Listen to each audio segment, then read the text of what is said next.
সে আমাকে বলে দিয়েছিল। তো পরে আমি আমি তো পারতাম তাকে ধরতে, তাই না? একদম প্রমাণ সহ তো ধরতে পারতাম, কিন্তু আমি ওকে ধরিনি। কেন ধরিনি জানো? ও একদিন আমাকে ভাত খাওয়াছিল, এই জন্য আমি ওকে কিছুই বলিনি। যে ও বলেছে, ও ভুলভাল বলেছে, ওটা ওর বিষয়। এর জন্য আমি কিছু বলি নাই।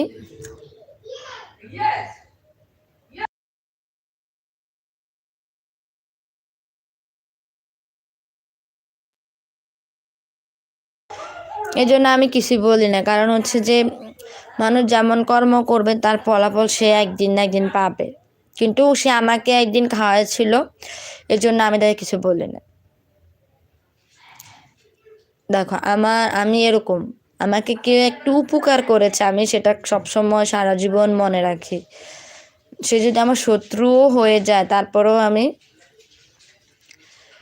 কিছুই করি না, বলি না। কারণ হচ্ছে যে আমি এই জন্যই বলি না যে সে শত্রু হয়ে যাক, যাই হোক,